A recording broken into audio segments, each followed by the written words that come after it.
আসসালামু আলাইকুম। যে যেখান থেকে আমার ভিডিওটি প্লে করছেন তাদেরকে জানাই অসংখ্য অসংখ্য ধন্যবাদ। আর যারা আজও আমার চ্যানেলটি সাবস্ক্রাইব করেননি প্লিজ অনুরোধ করছি সাবস্ক্রাইব করার জন্য। আজকের বিষয় হচ্ছে দীর্ঘ ইকার এবং হ্রস্ব ইকার নিয়ে। আমরা যখন ব্যবহার করতে বানান লিখতে যাই হ্রস্ব ইকার এবং দীর্ঘ ইকার, আমাদের কনফিউশন থাকে যে আমরা কখন দীর্ঘ ইকার এবং কখন হ্রস্ব ইকার লিখব। আশা করি আজকে 2-3টা টিপস দেব। এই টিপসগুলি কিছুটা হলেও তোমাদের উপকারে আসবে। আজকে আমি দীর্ঘ ইকার নিয়েই যতগুলা শব্দ লিখেছি, প্রথম 2 অক্ষর দ্বারা শব্দ গঠন করেছি, পরে 3 অক্ষর, তারপর 4 অক্ষর দ্বারা আমি বিশ্লেষণ করে বুঝিয়ে দেব যে কখন হ্রস্ব ইকার এবং কখন দীর্ঘ ইকার লিখতে হয়। আমরা কখন হ্রস্ব ইকার লিখব আজকে এই বিষয়টা নিয়ে আলোচনা করব না, কিন্তু কখন দীর্ঘ ইকার লিখব সেই বিষয়টা নিয়ে আলোচনা করব। যদি তোমাদের এই ভিডিওটি ভালো লাগে আর তোমরা যদি হ্রস্ব ইকার নিয়ে কখন লিখব সেই বিষয়টি চাও তাহলে প্লিজ কমেন্ট করে জানাবা। আজকে আমি তখনই আমরা দীর্ঘ ইকার দিতে পারি। স্ত্রীবাচক তৎসম শব্দের শেষে দীর্ঘ ইকার আমরা লিখব। স্ত্রীবাচক তৎসম শব্দের শেষে দীর্ঘ ইকার লিখব। কিন্তু আমরা সব স্ত্রীবাচক শব্দের শেষে স্ত্রীবাচক শব্দের শেষে কিন্তু আমরা দীর্ঘ ইকার লিখতে পারি না। যেমন এইখানে দিছি দাদি, কিন্তু দাদিটা হচ্ছে স্ত্রীবাচক শব্দ, কিন্তু সেই শব্দটা হচ্ছে তৎসম শব্দ।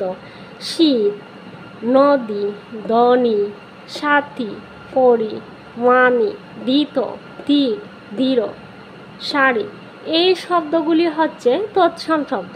এই তৎসম শব্দের শেষে দীর্ঘ ইকার ব্যবহার করতে হয়। এবার আমরা জানব তৎসম।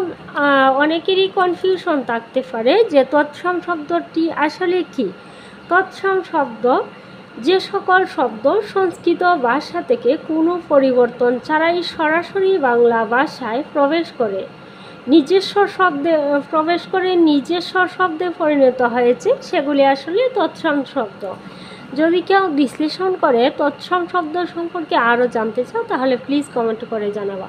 আমি আশা করি তৎসম শব্দ সম্পর্কে তোমরা ক্লিয়ার। আর তৎসম শব্দ যদি হয় তাহলে তৎসম শব্দের শেষে আমরা কি করব? তৎসম শব্দের শেষে সাধারণত তৎসম শব্দ স্ত্রীবাচক হলে তার শেষে আমরা কি দেব? দীর্ঘ ইকার দেব। আর তৎসম শব্দের শেষে আমরা জানি কি তৎসম শব্দ চিনার উপায় হচ্ছে তৎসম শব্দের শেষে রিকার থাকে, দীর্ঘ ইকার থাকে, হ্রস্ব ইকার থাকে না, দীর্ঘ উকার থাকে। এগুলি হচ্ছে সাধারণত তৎসম শব্দ। এবার হচ্ছে আমি 3টি অক্ষর দ্বারা শব্দগুলি গঠন করেছি দীর্ঘ ইকার দিয়ে। এটা হচ্ছে শরীর, 3টি অক্ষর দ্বারা।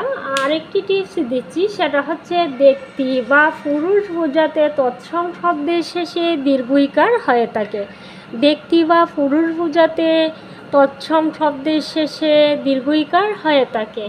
তাহলে আমি সেই ক্ষেত্রে বলতে পারি যে জ্ঞানী এবং অপরাধী সেগুলি হচ্ছে তৎসম শব্দ। আর তৎসম শব্দ আমরা কী বুঝি? তৎসম যে সকল শব্দ সংস্কৃত ভাষা থেকে কোনো পরিবর্তন ছাড়াই সরাসরি বাংলা ভাষায় প্রবেশ করেছে নিজস্ব শব্দে পরিণত হয়েছে সেগুলাই তৎসম শব্দ।